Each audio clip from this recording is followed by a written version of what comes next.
Salas, a Bachelor student of Leyte Normal University. So for this video, we will be talking about the sport Ultimate Frisbee. So I will be discussing to you the nature and history behind this game. And of course, I will be teaching you how to play Ultimate Frisbee. And for the beginners, we will be focusing only on its basic skills, including its rule and equipment in the game. So most probably, you will ask, what is Ultimate Frisbee? So Ultimate Frisbee is a fun, no-contact sport with simple rules even the youngest player can learn. It is said that Frisbee, as we know it, started out as a humble pie tin.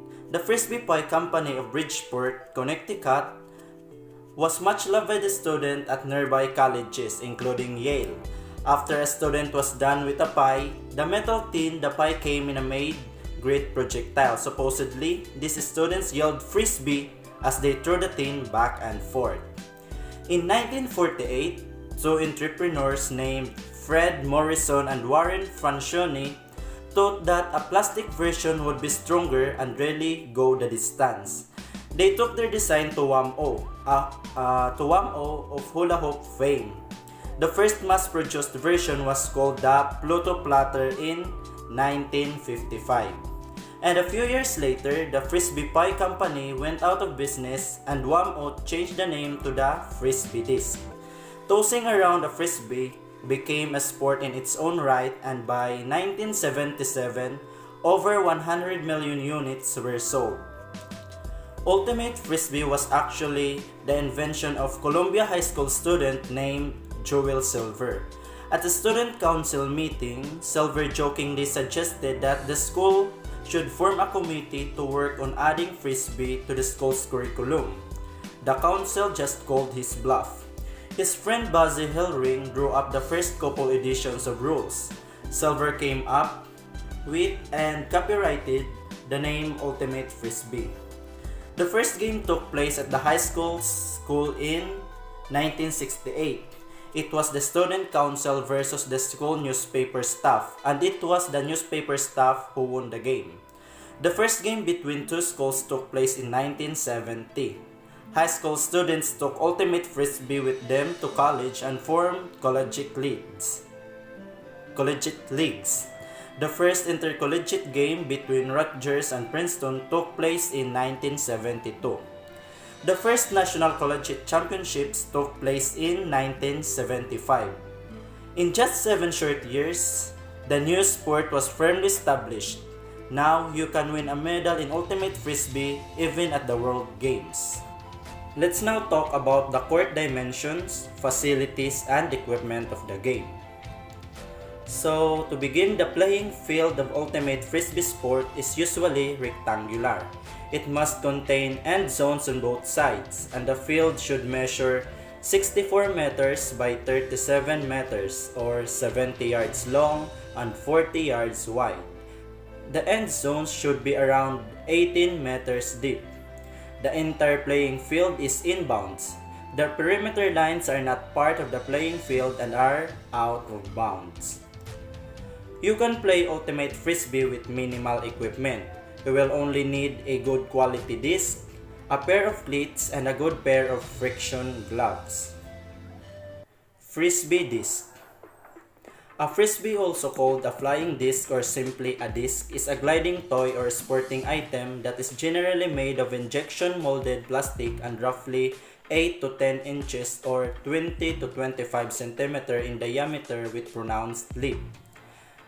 Next, cleats. Cleats provide better grip and stability when playing Ultimate Frisbee on grass, sand, or other soft surfaces. And the friction gloves is used to improve your grip when trying to catch a Frisbee. Plastic cones are necessary to set up the dimensions of the field so that players can see where the end zones and their sidelines are.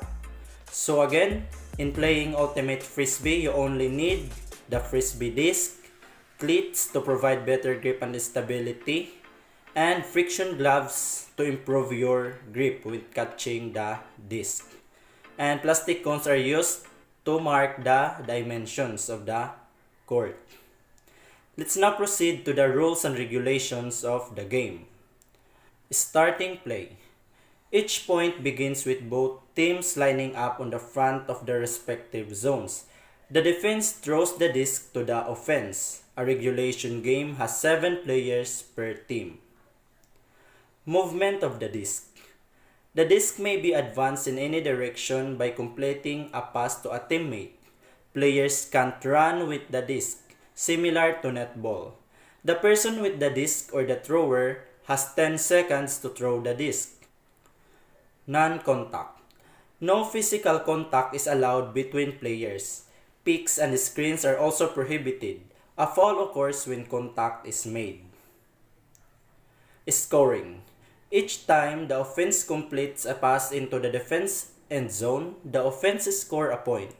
The first team to 17 goals wins, with a time cap of 100 minutes.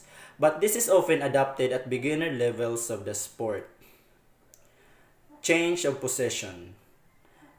When a pass is not completed, the defense immediately takes possession of the disc and becomes the offense.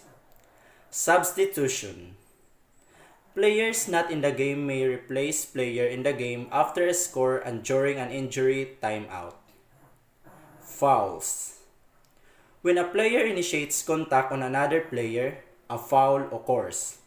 When a foul disrupts possession, the play resumes as if the possession was retained. If the player committing the foul disagrees with the foul call, the play is redone. Self-refereeing. Players are responsible for their own foul and line calls. Players resolve their own disputes, meaning there is no referees in playing Ultimate Frisbee. The players serve as the referee. Spirit of the game. Ultimate Frisbee relies upon a spirit of the game that places the responsibility for fair play on every player. There are no referees. Competitive play is encouraged but never at the expense of respect between players, adherence to the rules, and the basic joy of play. The basic rules on Ultimate Frisbee depends on the spirit of the game. The spirit of the game is at the heart of Ultimate and is a defining characteristic of the sport. With no referees, Ultimate relies on the spirit of the game, placing the responsibility of sportsmanship and honorable play on the players themselves. Ultimate Frisbee relies upon a spirit of sportsmanship that places the responsibility of fair play on the player. Highly competitive play is encouraged but never at the expense of mutual respect among competitors, adherence to the agreed upon rules, or the basic joy of play. Protection of these vital elements serves to eliminate unsportsmanlike conduct from the ultimate field. Such actions as taunting opposing players, dangerous aggression, belligerent intimidation, intentional infractions, or other win-at-all-costs behavior are contrary to the spirit of the game and must be avoided by all players. Playing with the spirit means you play to win, but while respecting yourself, teammates and opponents, and the game itself. You understand and learn the rules and play with integrity and honesty in mind. And now, you're already familiar on the history and nature of Ultimate Frisbee, including its court and dimensions, its facilities and equipment, and of course, the rules of the game, and the most important, the spirit of the game. Let's now proceed to the basic skills needed in order to play Ultimate Frisbee. So the basic skills that you need to learn in order to play Ultimate Frisbee are the skills in catching and throwing. So let's first talk about catching. So there are 3 kinds of catching, which includes one-handed rim catch, two-handed rim catch, and the pancake catch. One-handed rim catch. One hand should only be used when you cannot get 2 hands on the disc. Examples include very high throws, very low throws, and throws behind you. Next, two-handed rim catch. It is the most commonly used for throws below the waist and above the chin. With throws above the chin, the thumb should be pointed down. For the throws below the waist, the thumb should be pointed up. Pancake.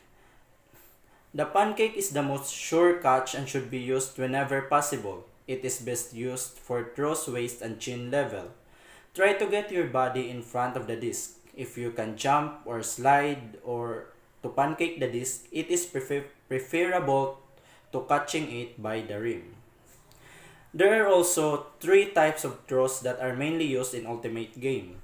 The backhand and forehand throws, which are considered the basics, and the overhand throw, more commonly known as the hammer throw, which is considered to be more advanced.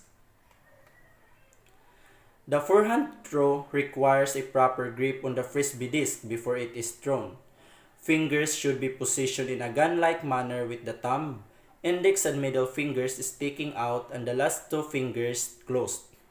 The grip disc with the thumb on top and the index and middle fingers on the underside along the rim of the disc.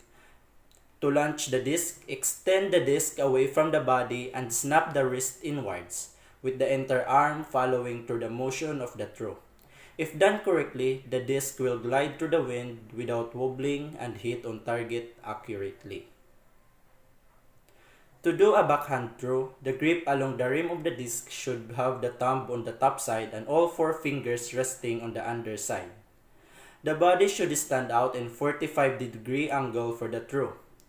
Hold the disc up parallel to the ground and snap the wrist in the direction of the throw, and similar to the forehand throw. The arm has to follow through the action in order to ensure that the throw is done correctly. The hammer should only be tried upon only after mastering the two basic forms of throws, as it can be difficult to control the trajectory of the disc in a hammer throw. It should only be practiced in a safe place with lots of space. The grip for the hammer is similar to that of the forehand throw, but instead of holding the disc parallel to the ground, it should be held slightly above the head and angled slightly. To launch the disc, snap the wrist downwards with the arm following through the motion of the throw. So there you have it. We have already talked about the nature and background of Ultimate Frisbee, the court dimension, the equipment, the facilities, the rules, and the spirit of the game, and I have already demonstrated to you the basic skills in Ultimate Frisbee, and those are the catching and throwing. So this ends the tutorial and discussion about Ultimate Frisbee. I hope you've learned something, and don't forget to enjoy playing with your friends and family. Thank you for watching. Again, I am Bon Rafael A. Salas, a BEPED student of Leyte Normal University.